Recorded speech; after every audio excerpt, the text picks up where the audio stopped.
Okay, guys, I've never done this before. The membership is officially on sale. From May 2nd until the 14th, in celebration of Mother's Day and to honor all of the kick-ass stepmoms in my world, you can join the exclusive stepmom community for 30% off. Just use the code Mother's Day at checkout and you can get access to all things exclusive stepmom community for a lower monthly price. Now, if you aren't in the loop, members of the exclusive stepmom community get access to exclusive interviews with experts that I don't share anywhere else, access to my office hours that happen twice a month, can connect with me and stepmoms from all over the world in a private forum, get access to private tell-all podcast episodes with me and my husband. Podcast episodes also include coaching calls with fellow stepmoms in the community. And in fact, you can apply for your own free coaching call as well. New this year, members also get access to monthly workshops on common step-family stressors. So this month's workshop was all about how to improve your relationship with your stepkids. Last month was all about how to disengage the right way. The month before was how to talk to your partner about step-family stress.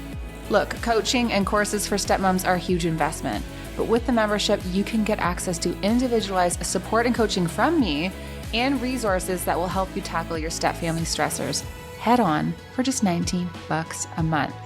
I have to tell you, I love connecting with members face-to-face in office hours when we do our Wine Wednesday webinars.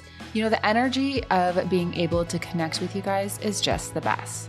So yeah, the membership, it's on sale. Check it out, www.jamiescrimger.com/membership. Use the code Mother's Day and I will see you on the other side.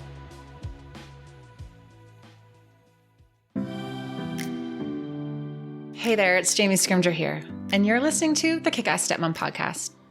I'm a wife, a mom, a stepmom, a coach, a conversation opener, and a BS caller. 8 years ago, I found myself sitting on the bathroom floor, bawling my eyes out, wondering what the heck I was thinking, marrying a man with 3 kids and an ex-wife.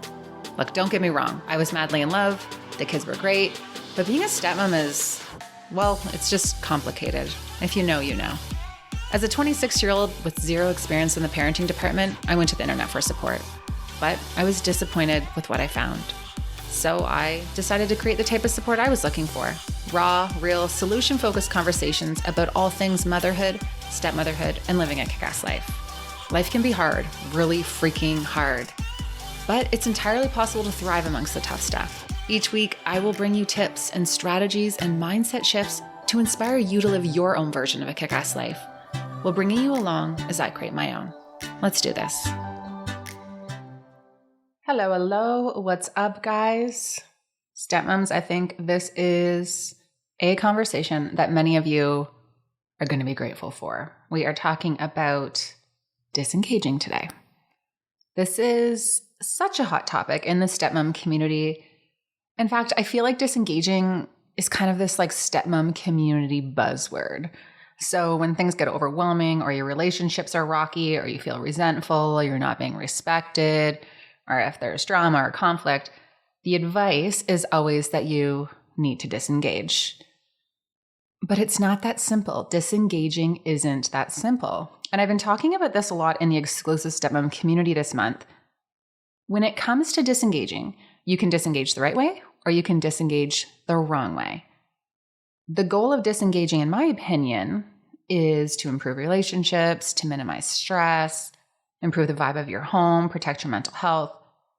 But sometimes the way that stepmoms go about disengaging or the way that they view disengaging, well, it just makes shit hit the fan, to be quite honest. Like things get way worse. So that's what we are talking about today. So in this conversation, I am chatting with Lori Sims. So she is the co-founder of Nacho Kids. So get it? Like Nacho Kids, like not your kids, Nacho Kids.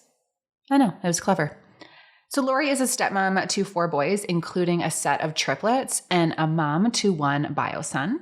And she is a wife of 13 years to her husband, David. So for them to have all of those boys and be married that long, they have some good advice, because I don't know if you guys have heard, but the divorce rate when it comes to second marriages, when kids are involved, is pretty freaking high. So a few years into their marriage, Lori and David found themselves on the verge of divorce. So things weren't always great. things had actually gotten unbearable. And in the parking lot of a counselor's office, things changed dramatically between the two of them. And now, what is known as the Nacho Kids method, aka Nacho parenting, was born. So, using the Nacho Kids method saved her sanity and her marriage and her blended relationships. So, to help other stepmoms who were struggling in the blend, Lori and David created the Nacho Kids Academy, where they teach their method, which has become such a blended family lifesaver for thousands of stepfamilies around the world. And I'm just pumped to share it with you guys today. So we are diving into the Nacho Kids method, the misconceptions about the Nacho Kid method, and all things disengaging in this episode. So let's dive in. Hello, Lori. Welcome to the podcast. Thank you for having me. Yeah, I am so excited to have this conversation because this is a hot topic amongst the stepmom community. So I figured the best way to start is to just dive right into Nacho Mom and the history of Nacho Mom and how that came to be. Okay. My husband and I, we met, of course, and he has 4 kids, all boys, and I had 1 son. And we knew that blending wouldn't be easy. Whoa, wait, 5 boys Yes. in one house? Yes. And okay, let's just take a moment for that. And 3 of them are triplets. Oh, wow. Yes. Yes. Wow. Yeah. Okay, so hands full right off the bat. Yes. And we knew that blending wouldn't be easy. We had heard the horror stories, so we prepared. We read, we talked to people. We thought we had a good handle. Not that we thought things would be easy, but again, we had prepared, so we thought it would be easier than if we hadn't prepared. And year 2, things just went to crap. There's no other way to put it. And we were on the verge of divorce. And one of the counselors that we met with before we got married, I said, let's go talk to him. And I called him and he's like, oh, I've been waiting for your call. So we went and talked to him. And all this man kept saying to me was, Lori, they're not your kids. And I was like, duh, I know how many kids I have. But it kind of hurt my feelings because I did care about them. And I would say, well, I don't want them to grow up with bad hygiene. Lori, they're not your kids. Well, I want them to grow up and do well in school. Lori, they're not your kids. And I'm like, okay, whatever. So that's all he said to me with everything I said. We left and we were in the parking lot and I looked at David. I said, all that man said to me was, Lori, they are not your kids. And we started laughing. And Jamie, that's the first time that we had laughed in months. And it was like the clouds parted and the rays came down from heaven. And I was like, wait a minute. They're not my kids. I'm creating my own misery. So from that point forward, I disengaged, which is the first step of the Nacho Kids method, to where I didn't engage with the kids in any interaction that may become negative. And some may say I went to the extremes. For instance, if the stepkids came back from their moms and I would say, hey, glad you're home, they wouldn't say anything. And it made me mad. So I quit engaging with them when they came in. Now, granted, if they said something to me, I responded. But I did not set myself up to get angry with them or put them in a situation where if they didn't respond, that I would go to David and say, your kids are rude. You need to tell them to say hey to me when I say hey to them or whatever. And I disengaged fully for about a year. And during that time, I also did a lot of changed my thinking on things, self-reflection, realizing that I was part of the problem, which was not easy, by the way. Mm-hmm. And changing my perspective because I was so wrapped up in how I was hurting and I was struggling in this blend, I didn't see that David and the kids were too. Mm-hmm. And I think, and that's true. Yeah. We get so caught up in our own experience that we forget to see what everyone else is experiencing as well. Right. And honestly, at some point, I don't think I would have even cared what they were going through because the stress had gotten to me so bad that they thought I had pancreatic cancer. I had lost so much weight. Don't worry, I've gained it all back plus some. But I had lost so much weight and I was so sick. Like taking a shower just exhausted me. It took all of my energy and it was stress.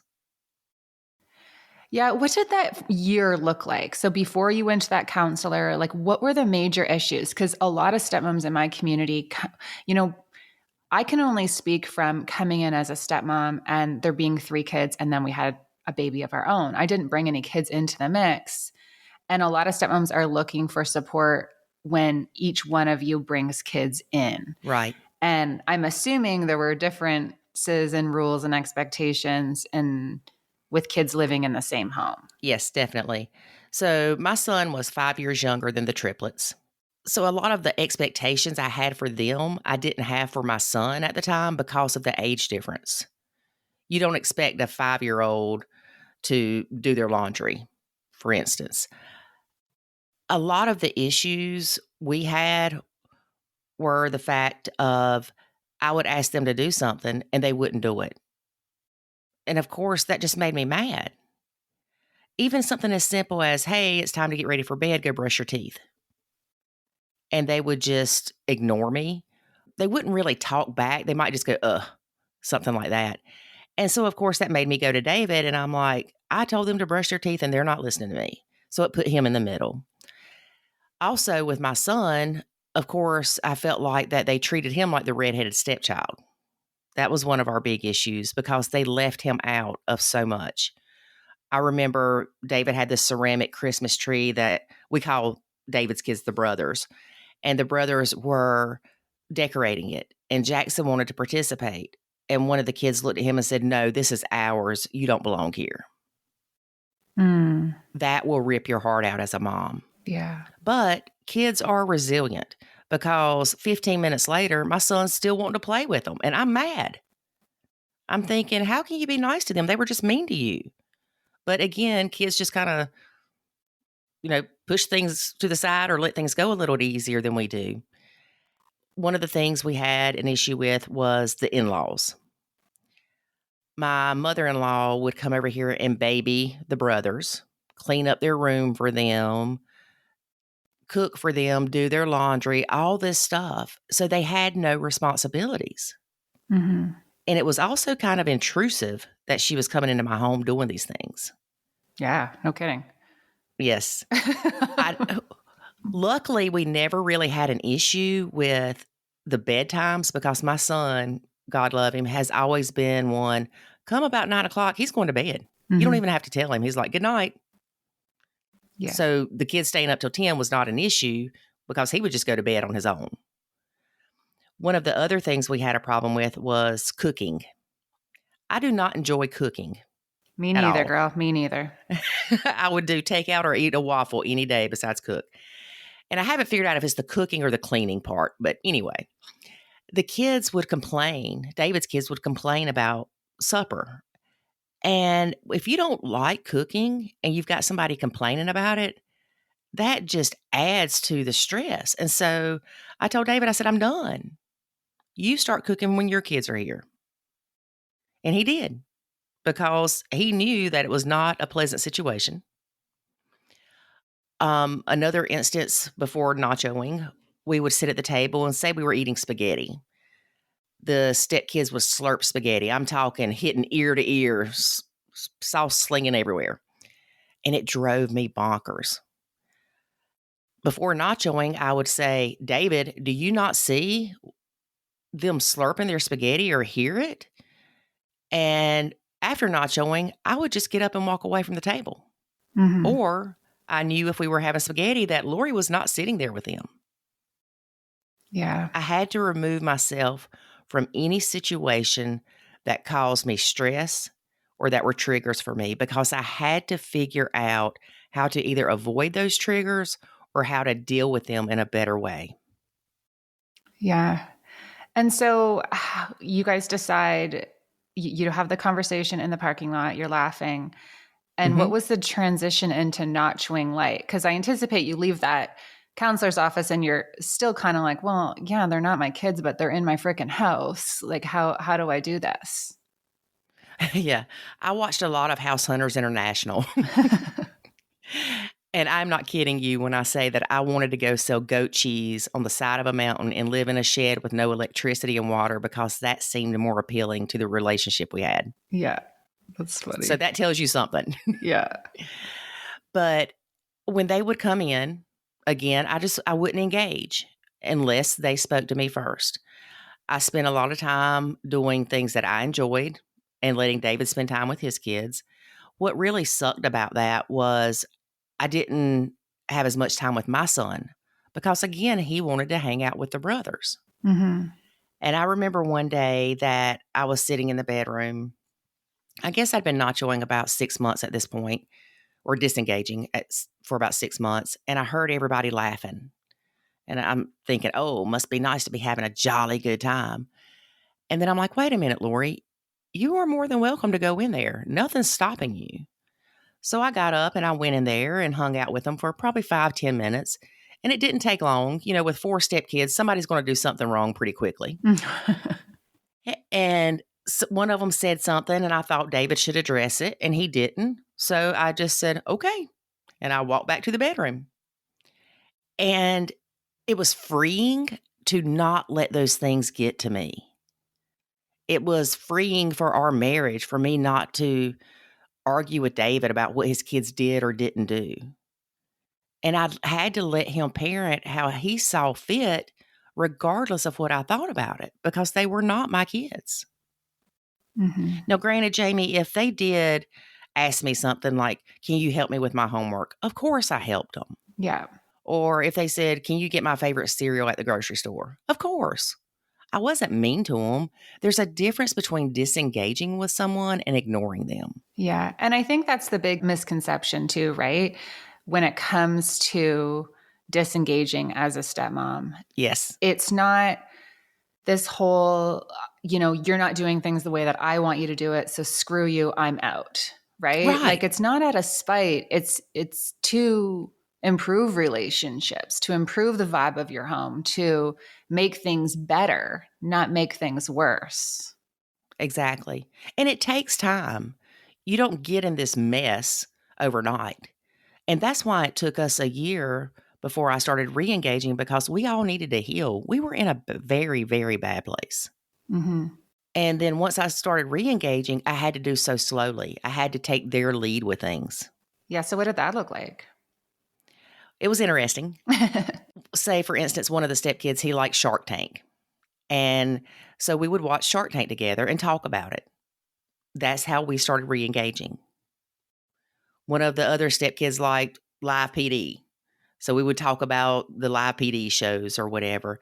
Just something that I could find in common with them to bridge that gap a little bit. But I didn't push it. So, for instance, if I was going somewhere, I might say, hey, anybody want to go with me to the grocery store? First of all, if they said no, I did not get my feelings hurt. But secondly, I did that to give them the opportunity to show me where I was with the re-engaging process and where they were. You have to let those bonds form naturally. And that's where we screwed up. We tried to push this nuclear family ideology onto these kids. And I think that's the big thing too, right? Everyone expects their step family to function like a first family. And Yes. that's just not it's just not the case for so many situations. Right. And we have to allow ourselves to grieve that. Mm-hmm. Totally. Now, when you decided to take a step back from your stepkids, how did David respond? Oh, he loved it. Oh, The he kids loved did. it. Yes. He was ecstatic. David didn't mind being dad. Yeah. But of course, he says that where he made the mistake was he tried to pluck his ex out of the picture and put me in. Mm-hmm. That was fine from the wife aspect, but not as the mother to his kids. So in the beginning, he wanted everybody to have dinner together. Well, I told you how that went after a while.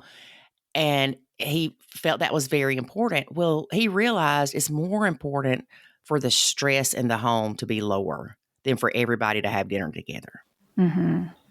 There were times that he would say, hey, so-and-so's struggling with their math, do you mind helping them?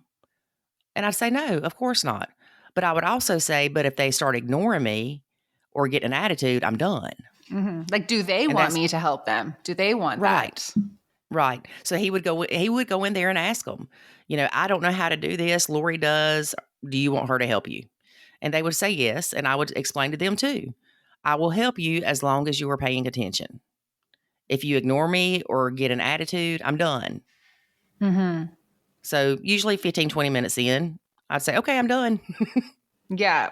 Now, are there any other places where you feel like people go wrong when it comes to not chewing?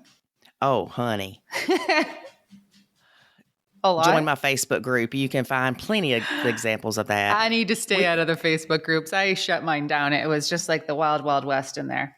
Hey, mine's the same way. Oh, frig. I could not handle it anymore. It was getting to be just too negative. I couldn't handle it.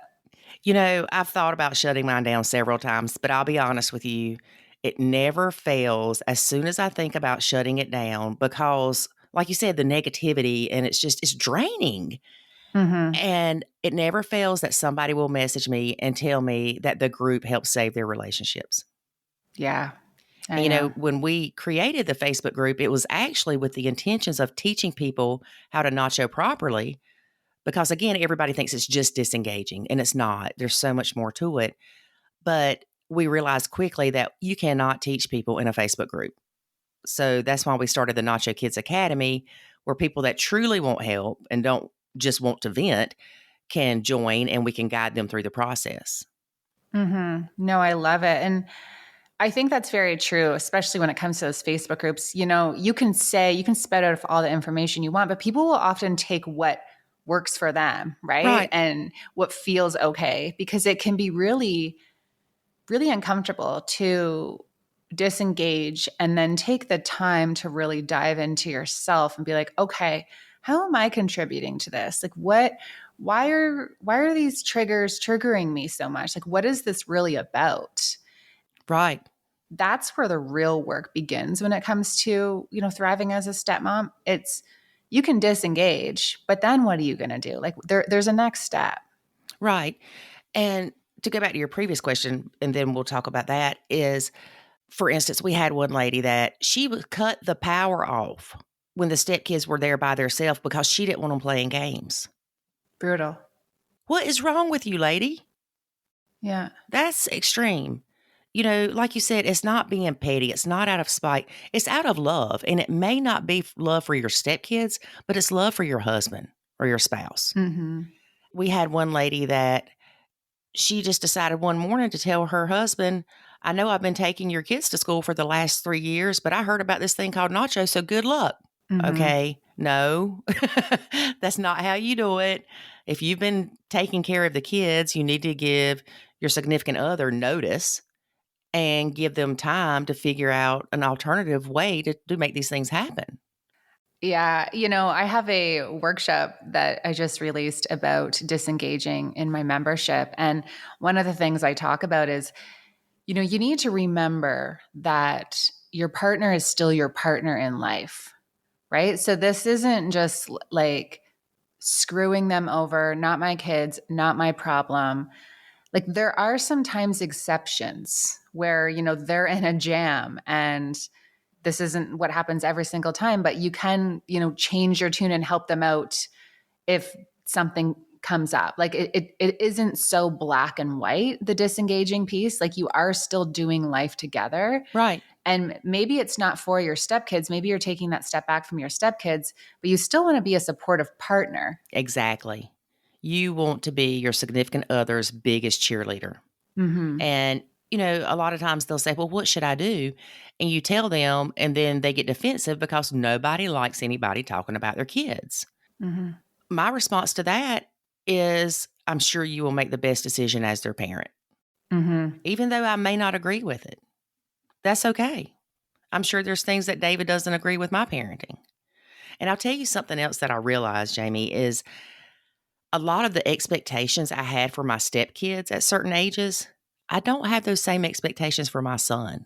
Oh my gosh, I am so glad you said that because I am the exact same way. So Reese is younger than my stepkids, and I was definitely harder and had different expectations of them than I do of her at the same age. Right.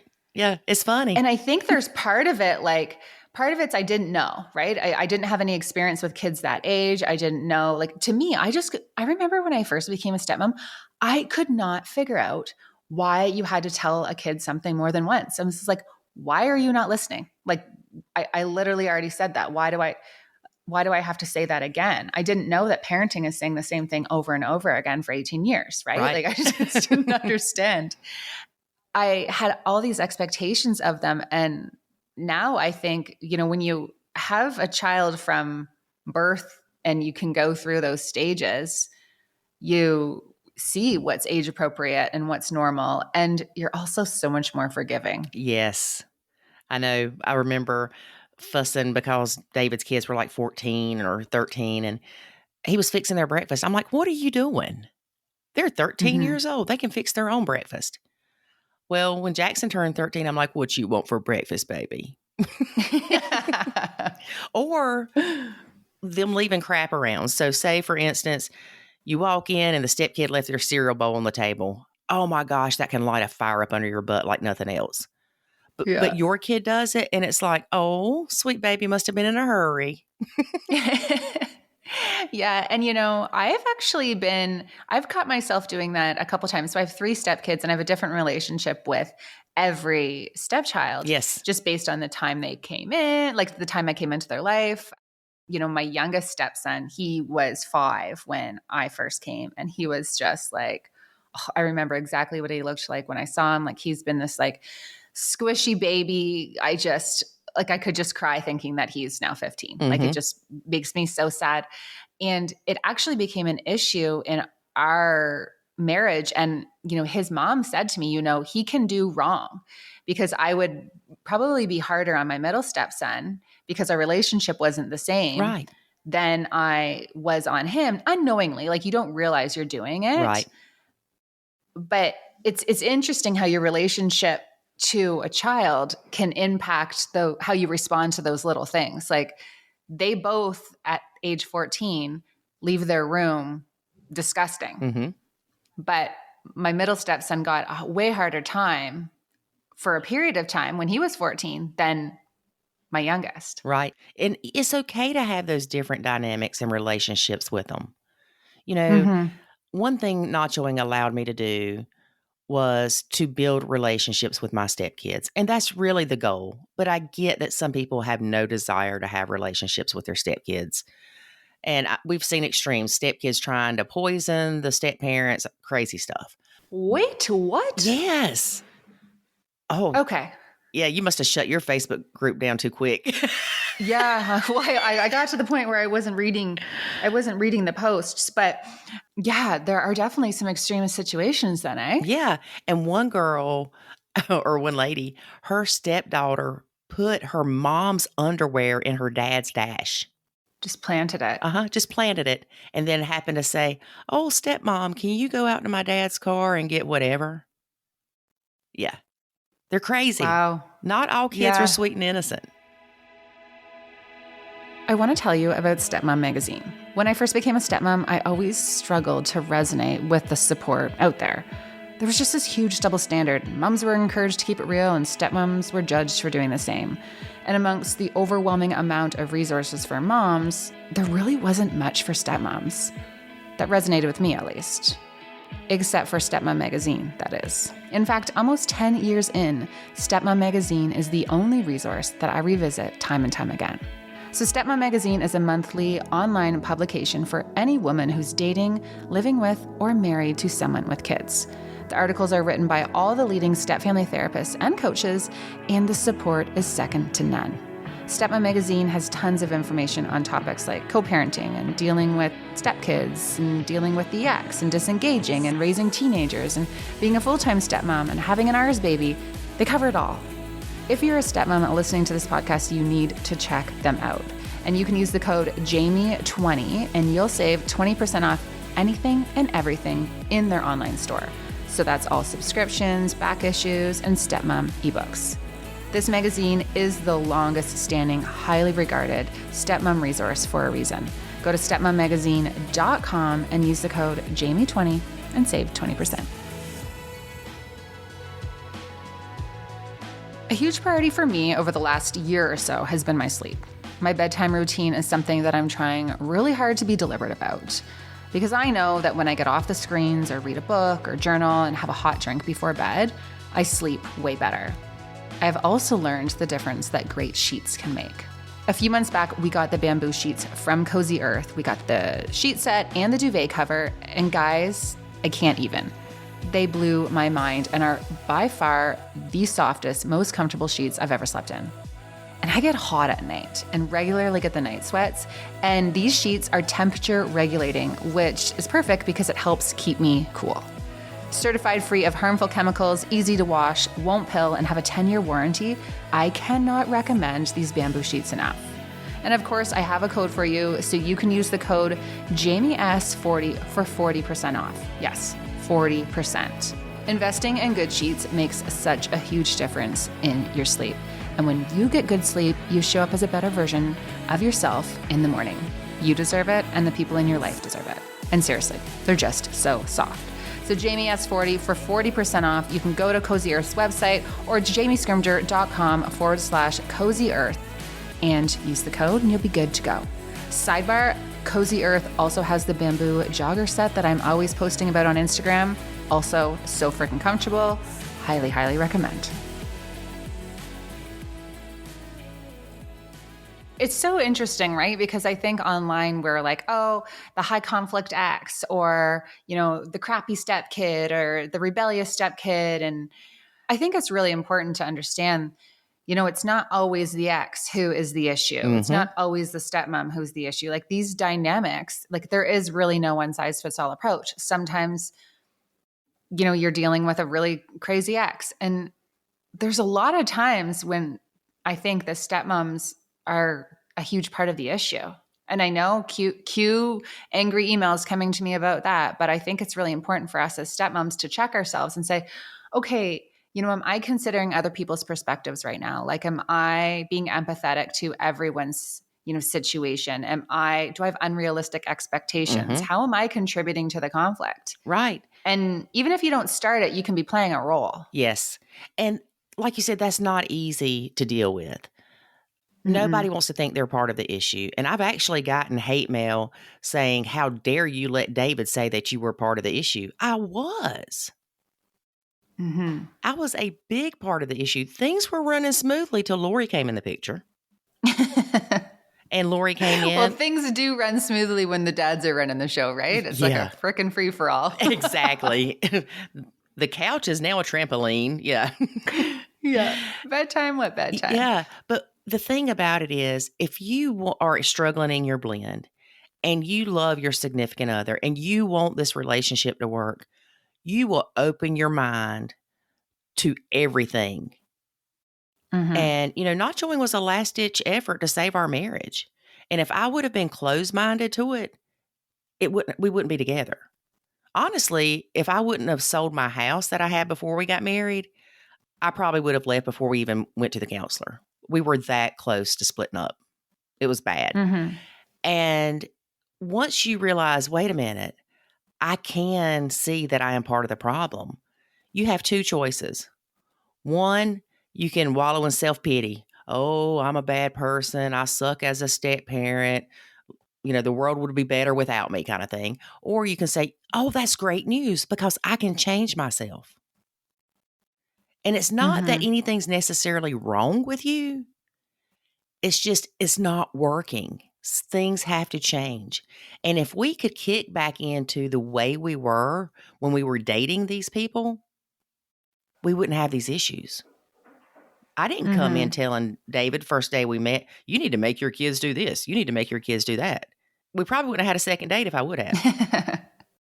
And the same thing with the stepkids, they didn't ask for another parent. They've got two. And in our case, they had the mother-in-law too, so we can add her in. But they want everybody to be happy and they want things to work. But then you come in and all of a sudden the bedtime changes. They have to eat broccoli. All this stuff happens and they know it came from you. So there's resentment of you came in and you changed my dad. You changed my bedtime. You changed, our restrictions. Instead of 15 minutes, no PlayStation, we get 2 hours, no PlayStation. All these Mm-hmm. changes, and they know they come from you. Yeah. And it's No, for not that sure. David was a bad dad. And I remember when we were dating, I thought he was an amazing dad. I mean, how many dads had their kids 11 out of 14 days? That was kind of rare, Mm-hmm. back in the day. And I remember thinking his kids are well behaved when they're in public and all this stuff. And he's a great dad. Well, when we got married, all of a sudden, he wasn't such a good dad. What changed? My perception. Mm-hmm.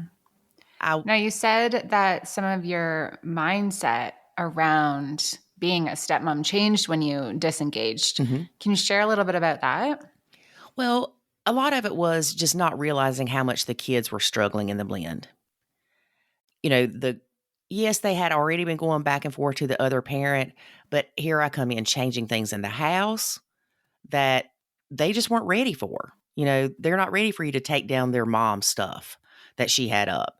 They're not ready for you to take time away from them because their dad's with you. I think we get so caught up in kids being resilient and they need to be respectful to adults and they need to just go with the flow and follow the rules that we forget that their world's been rocked and they Yes, did not choose to have parents who got divorced. They did not choose this new stepmom coming in. They didn't choose any of these things. And there's a lot of pressure put on them to just go with the flow and be resilient when we talk about as stepmoms having no control over our lives. Like, these kids are just being tossed back and forth between two homes, two different sets of rules and expectations. Like, even if you're aligned, it's never going to be the same in two houses. right. And we just expect them to go with it and not have any big feelings about it. Yeah. And like you said, we don't know how to deal with this, but we expect them to. Yeah. I also realized that I was spending a lot of time that I could spend with my son focused on the stepkids and what they were doing wrong.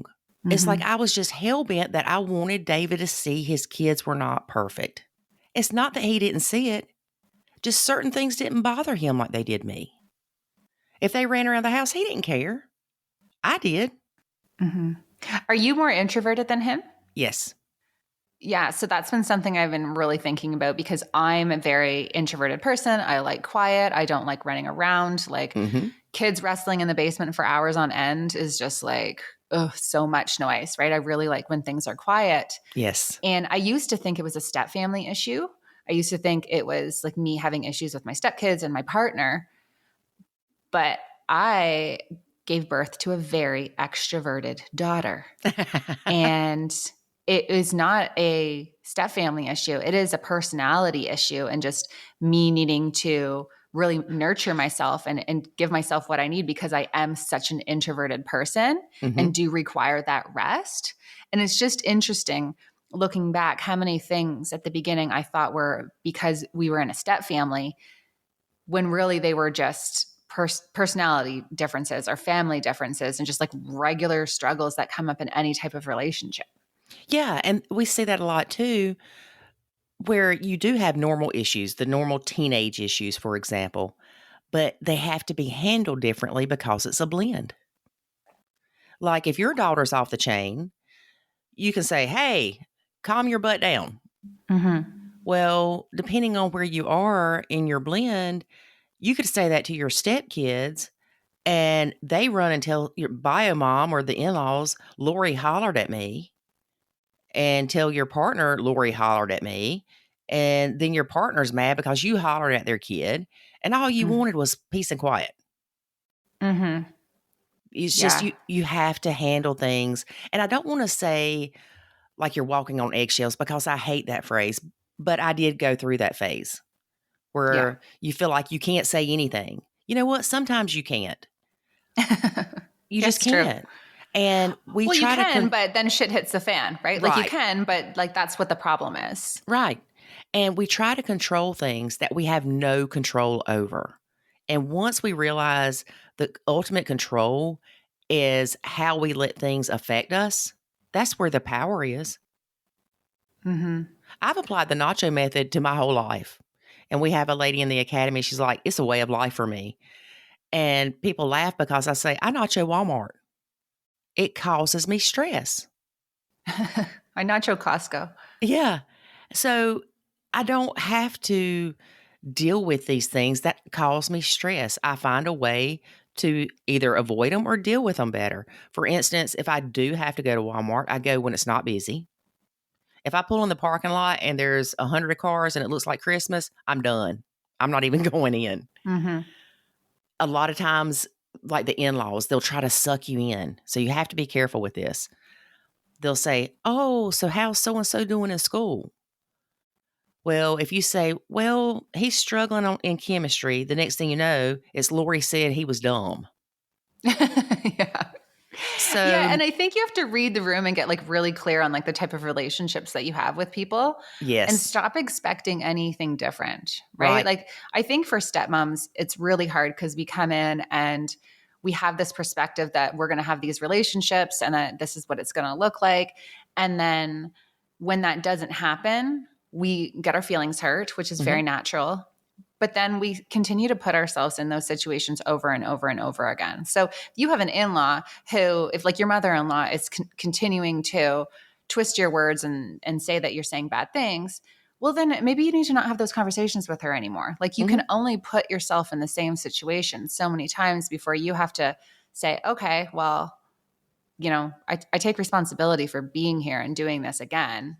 Like, why am I expecting anything different? They've shown me time and time again that this is how it's going to be. Yeah, it's the definition of insanity. Totally. Literally. Yeah. So now if the in-law asks, mother-in-law especially, if she asks me anything, I'm saying, I don't know. You'll have to ask David. Yeah. That's my go-to. And same Mm-hmm. thing with the stepkids. When you're disengaging and you don't want to have that negative interaction with them, if they ask you something, go ask your dad. Oh, yeah, for sure. Now, did you communicate with them that you were disengaging? Like, was it like, okay, Lori's taking a step back, or was it you just did it? I just did it. Right. The kids did notice fairly quickly that Lori's not around as much. I remember one of them, we actually have had 3 of the kids on our podcast.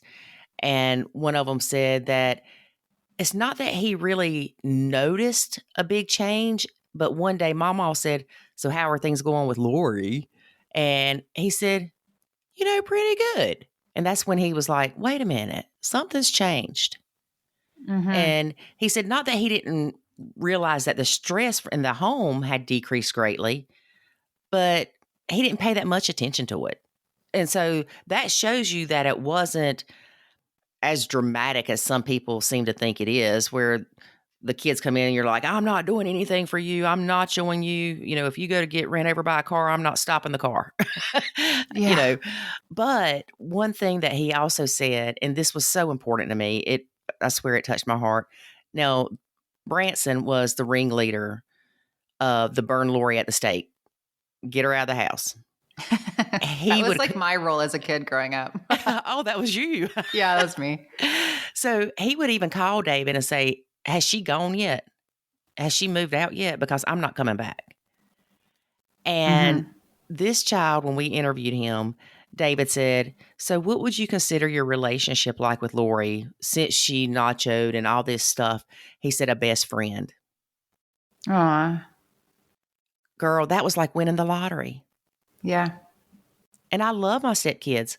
And I loved them before Nacho. No, I know you can hate and love things at the same time because I've experienced that as well. But you hate their behavior. You don't Yeah. hate them. And then once you realize they're only doing what they're allowed to do, then sometimes that focus shifts on, well, my husband's a crappy parent. Well, some of them maybe. We know that.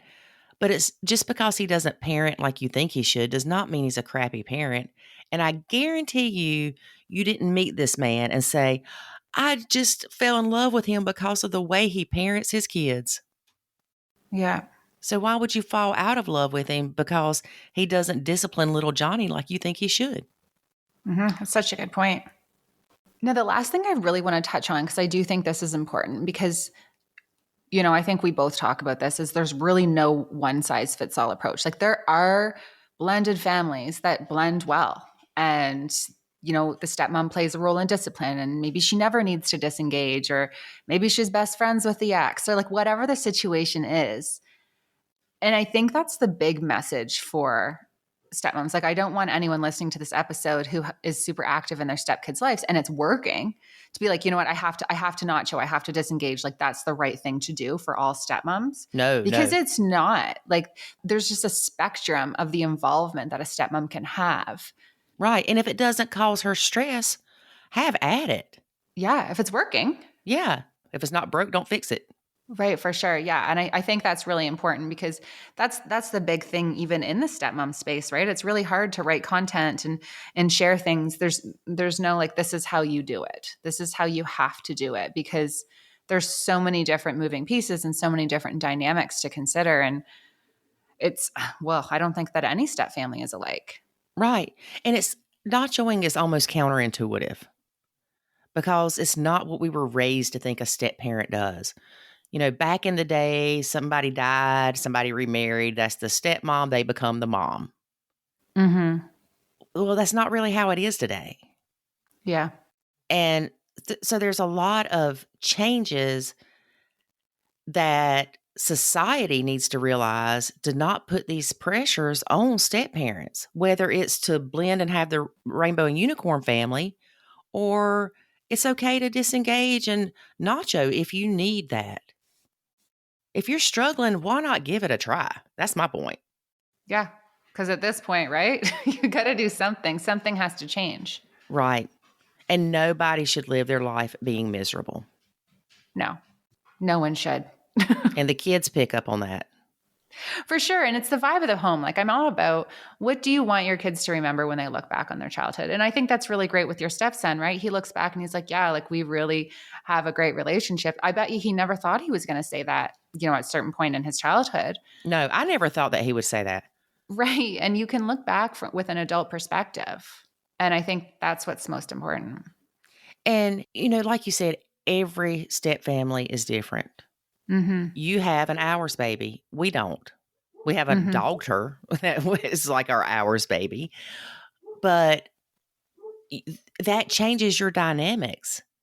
Mm-hmm. And it does. I've seen it where the hours baby is like, well, why don't I get 2 Christmases?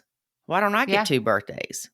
Yeah, it's bullshit. Yeah. And we try to make things fair between our kids, and you can't. Yeah. We talk about that a lot. And we often say, like, sometimes fair isn't equal. Right. And we're big on that with the kids. But, there's a lot of step family coaches, stepmom coaches, stepdad coaches out there. And like you said, there's no one size that fits all. We're not saying that nachoing is for everybody. But if you are struggling in your blend, you owe it to your relationship to try to get help and save it, because the probability of you leaving that blend and ending up in another one is very, very high. Yeah. And you bring the same problems along with you, right? Yes. If you don't deal with your stuff, you're going to just bring it from relationship to relationship. Yeah. And it's easy to do that. Mm-hmm. Totally. Well, thank you so much, Lori. This has been so great. I'm glad we were finally able to chat. Now, where can everyone find you? Podcast, the Academy, all the things. The podcast is Nacho Kids, Blended Family Lifesaver. You can find it anywhere you listen to podcasts, or you can go to nachokids.com/podcast. The website is nachokids.com. The academy is nachokidsacademy.com. Instagram is Nacho Kids. And I think that's about it. Facebook, there's a Facebook page and a Facebook group. Which is like the Wild Wild West.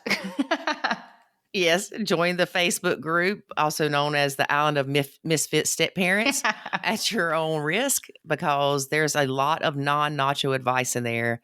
And we try to find it and stop it, but it's like being ran over by 20,000 people. I love it. All right. Well, thank you so much for taking the time. We'll send everyone your way. And we're going to have to do this again. Yes, sounds great. I hope you enjoyed this episode as much as I did. If you are craving more talk and support on disengaging, I do invite you to come on over to the exclusive Stepmom community, which is my membership for stepmoms. Each month in the community, I release a workshop on a hot step family struggle. And this month, the workshop is all about disengaging. So I walk you through how to disengage in your step family life, how to assess where you need to disengage, how to communicate your intention to disengage to your partner, the ex, your stepkids, what you can expect when you disengage. I also share a little bit about what disengaging has looked like for me and our step family life, and how it's really helped improve the vibe of our home. Members get access to these workshops every month and also get access to Next Level podcasts. You can listen in on coaching calls with fellow stepmoms, get access to my office hours and the private forum where I provide coaching and support when you need it. There's just lots of fun stuff happening in that space. So to get all the details and to join, head to jamiescrimger.com/membership. And remember, for the month of May, the membership is on sale for the first time ever. So you can use the code Mother's Day at checkout to lock in at 30% off the monthly membership. And yeah, when you join, be sure to head to the forum and introduce yourself so that we can connect. I'll see you in there.